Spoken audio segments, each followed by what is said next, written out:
When Congress passed the Violence Against Women Act, the federal government made a commitment to improve the legal system's response to domestic violence, sexual assault, and stalking. Funding from VAWA is increasing women's safety at home and in their communities. It's also creating an environment where offenders are held accountable. Communities across the country are saying violence against women is a crime. Local courts and law enforcement are working with grassroots leaders to transform the legal system's response. Hundreds of thousands of women are finding support.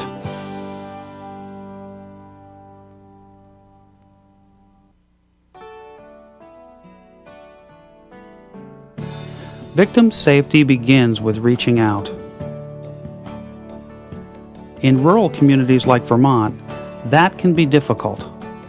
But VAWA has helped legal services programs reach out in a new way by bringing back an old tradition, the house call.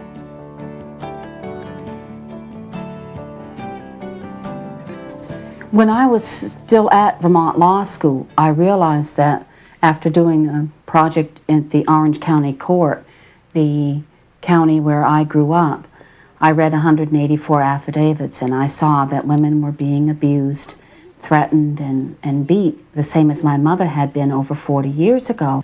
Many women were coming in, they were getting temporary relief from abuse orders, but they didn't come back to get the final order. And I said, why is this happening? And what I realized when thinking about this was that a lot of these women live on isolated back roads in Vermont that become impassable by muddy spring thaws and heavy winter snows. A lot of them didn't have licenses or automobiles. They couldn't get to the court. Some of them don't even have telephones. So with Have Justice Will Travel, what I do is provide in-home consultations, transportation, and free legal representation for women who are victims of domestic violence. What I really like about this is I'm able to sit in their kitchens and talk with them in a language that they understand, and I can explain in detail what will happen in the courtroom. And that was a very comforting thought to know that I wasn't going to be on my own having to deal with legal issues, not understanding legal issues that sometimes can prevent people, I believe, from leaving. VAWA funds have made civil legal services more accessible. At the South Royalton Legal Clinic, attorneys supervise Vermont Law School students. Together, they represent battered women in civil cases. An increasing number of victims are served, and in the process, a new generation of lawyers learn about domestic violence. On a narrow technical side, the students gain a wonderful exposure to the nuts and bolts of the practice of law, particularly one branch of family law. They learn to interview their clients, to counsel them, to negotiate with opposing counsel, to draft pleadings, to develop evidence, to learn how to present that evidence in court. But in a more important and in a larger sense, it sensitizes the students to the realities of the lives of the victims of this abuse. Not all of our students will become legal aid lawyers. In fact, few will become legal aid lawyers for a variety of reasons. But what they bring from this experience is a heightened sensitivity and a caring about this area of the law. And we hope that when they go from here, they will carry into their local practices, their organizations, their bar associations, a real desire to try to address this problem wherever they may be. Before I had the experience with the legal clinic, domestic violence was a surface issue. It was a social issue, but it was somebody else's issue. When I was through with the legal clinic, it was probably the saddest ending of my law school experience. It was something that I very much wanted to continue on with. It's a very rewarding feeling to actually help somebody who's reaching out to you get through this process. I don't see myself as a victim anymore and take offense when people refer to me as a victim. I'm a survivor and I've gotten out. And that is the major difference, that I am not a victim any longer. I don't have someone who has control over me anymore. My level of self-confidence has definitely skyrocketed since then. And I think I've been able to help other people as well and plan to help other people. You know, one good deed deserves another, and I want to only be able to help other women as I have been helped. Helping victims become survivors begins with hearing them, listening to and learning from what they have to say. Often, access to services is a big obstacle for victims. Supporting their efforts to build a safe and independent life is not easy, especially in places like Detroit, where victims have little money and few resources. A woman with a poor economic situation, they're basically stuck within their little environment. And if the batterer is basically running that environment, they have nowhere to turn. They can't get out of town. They have no money to get out of town. They have nowhere to turn to. We all play an integral part in the safety of this victim. Before, we had nowhere that we could turn. I would have victims say, well, what should I do? And my response is, I have no idea. I have no idea. But now I can tell them, I say, look, I got this place for you to go. We have these people you can talk to. I enjoy it. To me, I feel as though my job is worthwhile. Thanks to support from VAWA, communities like Detroit have been able to build a continuum of services. Services that are necessary for a woman and her family to live free of violence. At the Women's Justice Center, they've come a long way. I came in 1995, and actually at that point, families who came in who needed the services and who were residents of the shelter actually had to turn around their lives and find housing and jobs and actually just everything that needed to be done within 30 days. It was unbelievable that families were expected to just start all over again within 30 days. Now we're able to follow up. We've got staff that work with families through our funds. The VAWA funds have actually enlightened everyone, given that we're the partner with the victim now, and we're the partner that's going to help them to get through this very, very difficult time. Once I got into the program, they kind of just not handed everything to me, but showed me that there was some different avenues that I could take in getting business taken care of, you know, and right here. I didn't have to go out, you know, to file any paperwork for PPOs or anything else. It was right here within arm's length, and they're still continuously helping me do things. Since you got into transitional, have you set some goals for yourself that you did not have prior to arriving? Well, I'm not going to say that I didn't have prior to arriving, but it was just that I needed to get some other things in order before I could go forward with those goals. And school is my #1 priority right now, because it's okay to have a job, but I want something to say that it's going to be a career, that no matter what state I go to or where I'm at, you know, I can get that particular job.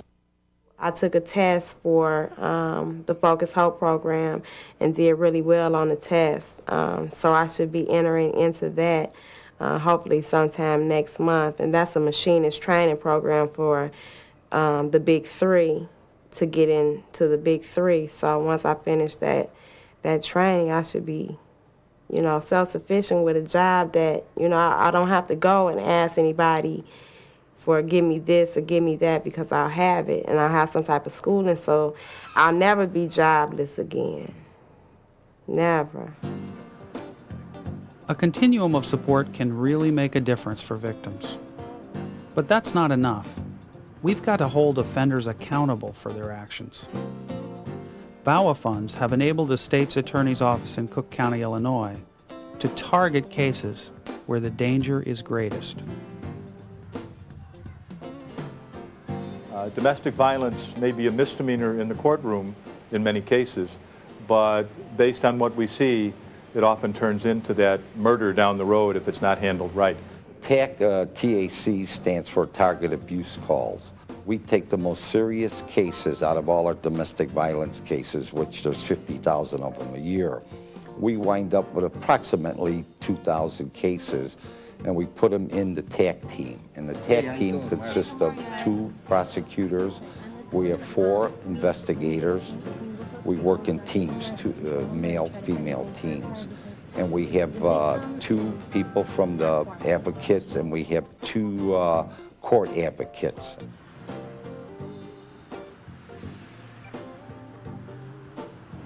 Where are we going first, Aaron? 1209 Racine, 1603. Yeah. 16th floor? Yep. Offender in custody, placed under arrest on signed complaint after victim stated she was kicked and thrown on the floor after a verbal altercation. Defendant placed in custody. You know, we have the very first contact with them. So the attorneys will write up a attorney request form, and they'll put on there, they might need a subpoena served, or they might need a witness located. They might want you to go out and interview somebody or gather up some evidence. So that's what we do. We go out and make that initial first contact with the victim. We come out to check on you, make sure you're all right. Yeah? Great. Yeah. Everything's going all right? You know, I mean, when you first get there, they're leery, they're scared of you. They don't know what you want, you know. We let them know, hey, we're here to help you. When you go up to the room, the people are going to come and get you. They're going to take you aside before you go to the judge or anything, and they're going to talk to you about everything. And these people will try to assist you so that you can make a good decision about what to do for the future. And we explain the program to them. We give them a copy. Each person gets a copy. We also have it in Spanish, we have it in Polish. You know, we do everything we can to get them in the court and let them know we're there to help. I think if you talk to any prosecutor, any police officer or advocate, one of the biggest hurdles that we all have is trying to get that victim to, one, come to court or participate in the criminal justice system. It's clear that TAC is working for both victims and prosecutors. TAC has a 72% victim participation rate compared to 20% for non-TAC cases. And since its implementation, TAC conviction rates have risen to 85%. There's a number of assignments that judges can have in the Circuit Court of Cook County in any jurisdiction where they preside. But and in Cook County, I've had a number of assignments. But this is the one assignment I have found that as a judge, you feel that you really can make a difference in people's lives. Prosecuting and even convicting offenders may not be enough to keep a woman safe. In Westchester County, New York, the courts work closely with the probation department to vigorously supervise offenders and protect victims. In Westchester, we're very fortunate to have now a specialized court that addresses domestic violence cases. When a defendant is on probation from the domestic violence court, that defendant is required to report to court. We refer to that as a compliance date. And they have to come to court every 2 months, 3 months, sometimes shorter, depending on the particular facts of that case. I will receive an overview from the probation officer and any recommendation on that compliance date as to how that probation officer feels the defendant is doing, if they have any changes on the conditions of probation. With help from VAWA, the Westchester County Probation Department established a special unit that makes victim safety a priority. The Probation Against Violence, which we call the PAV unit, PAV, was an attempt to take probation into a new dimension. Traditionally, probation has concerned itself with providing services to those who are placed under our control, the probationer, the batterer. The philosophy of the PAV unit is to make the victim our primary customer. The Probation Against Violence unit is comprised of a pre-sentence investigator, a probation officer who interviews and helps fill out a victim impact statement from the victim, and several supervision officers. What is unique is we work together as a team because different officers are getting different information from different parties, exclusively sometimes, and they're brought back together, and like pieces of a puzzle, they sort of fit together so you get the bigger picture of what's going on. We just wanted to know if there's anything we need to know about any weapons in the house, dogs, or something that you came upon. Okay, he does have a pistol permit. although there's no guns registered from it. The victim has never seen any weapons. Okay. But be careful anyway on that. The intent of our spending so much time and having so many contacts is to really stay on top of the case. These are probably the most volatile cases that you can have on probation. The community now has begun to realize that we are a great source of information, of referrals, of networking. We are part of the system. A commitment to protecting victims and holding offenders accountable means more than changing laws and practices. It means changing how we think about violence against women. In Cache County, Utah, VAWA funds have helped challenge outdated stereotypes and mobilize an entire community. This has made a big difference to victims of sexual assault.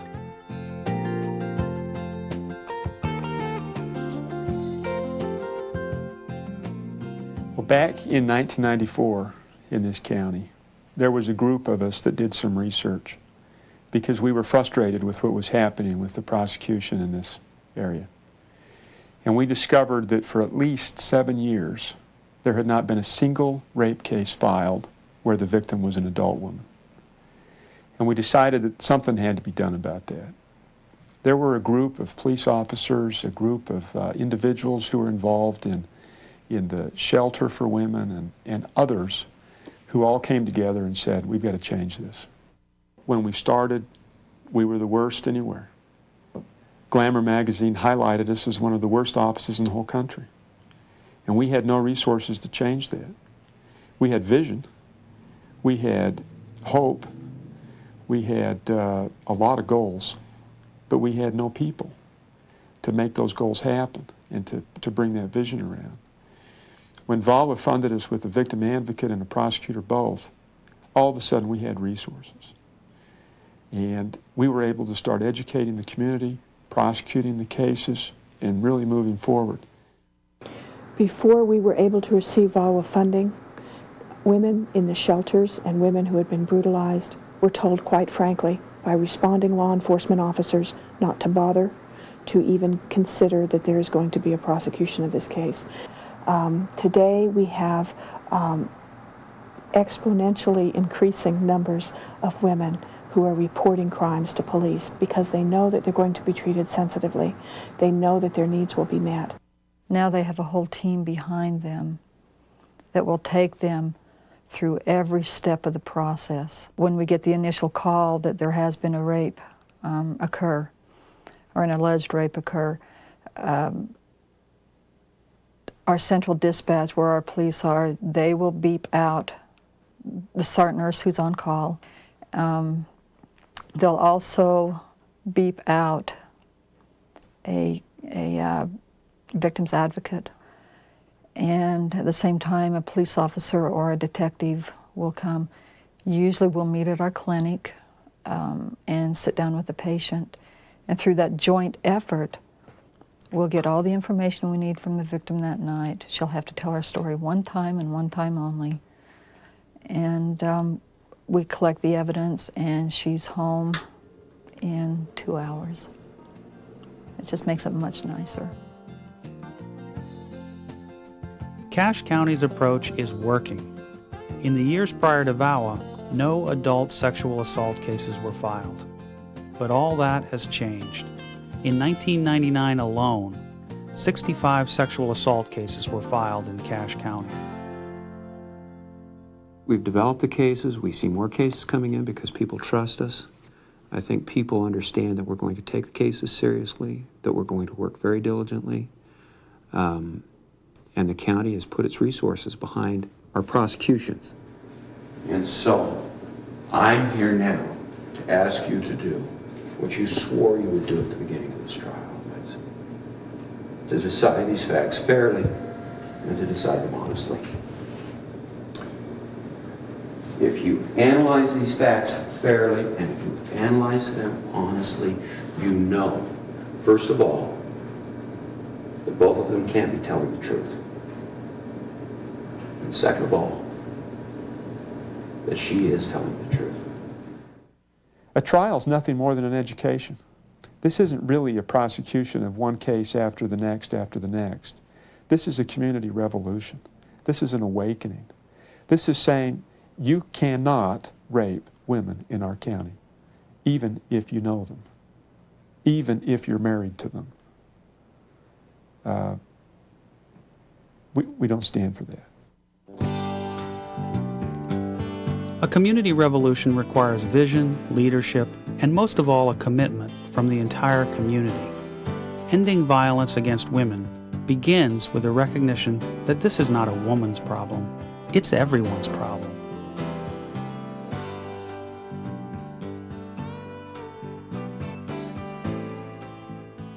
I always have seen myself as an ardent and perhaps radical feminist.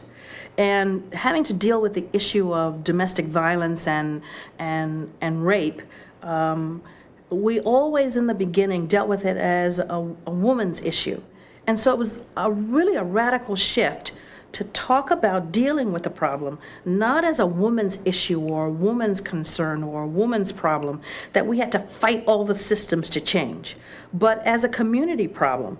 And when we did that, we began then sharing the problem, seeing it not as just a concern of ours, but seeing it as a concern for everyone in the community, and approaching people in a different way, not in an accusatory way, but to talk about this problem that we as a community had, how it belonged to all of us, how it impacted our children, starting to see men also as part of this whole process, and then to be able to share it so that everyone could see that we all had a stake in its outcome. If you look at where we were in 1985 and where we are today, the difference is dramatic. We've gone from a jurisdiction that had 26% of our homicides being domestic violence related, now to less than 5% of our homicides being domestic violence related.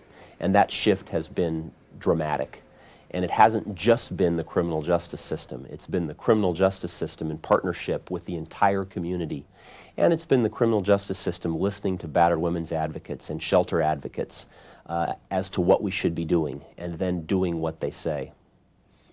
We started with prosecutors and police officers and advocates.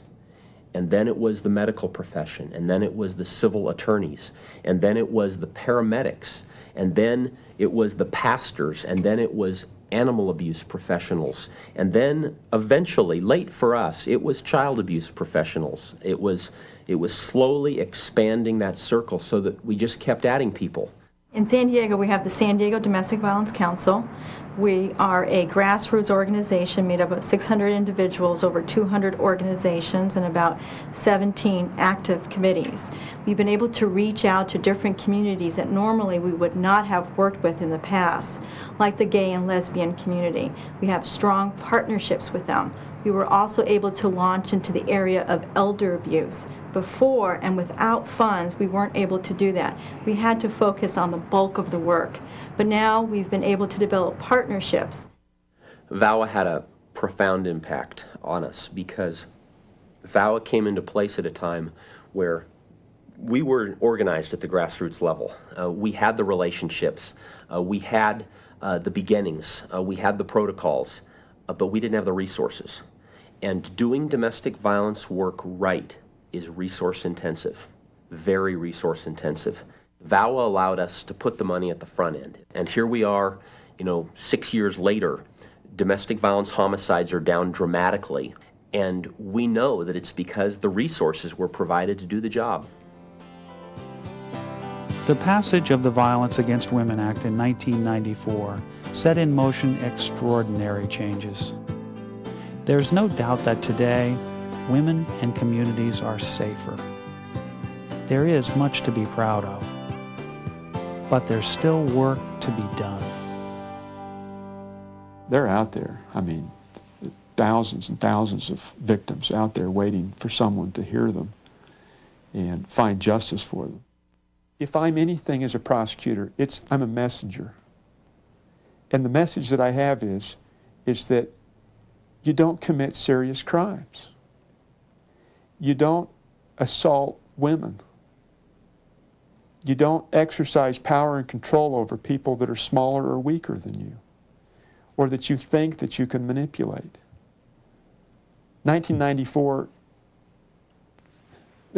nobody was sending a message that this was an inappropriate activity. Today it's clear. We are more comfortable in working with our residents or our victims around solving their domestic violence issue through the courts and with the police department. There's no adversarial relationship there anymore. It's a team there. We learn from each other, and that's been very good. You know, so the VAWA money has been just everything on this problem. It's been everything. If we don't commit ourselves to keep moving forward, we'll never see progress.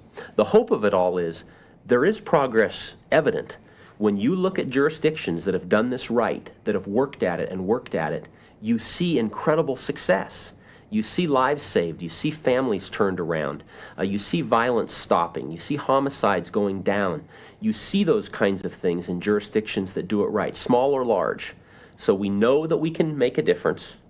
We know that it costs money, but we also know that once we spend the money and commit ourselves to it for the long haul, that we're seeing benefits for generations to come.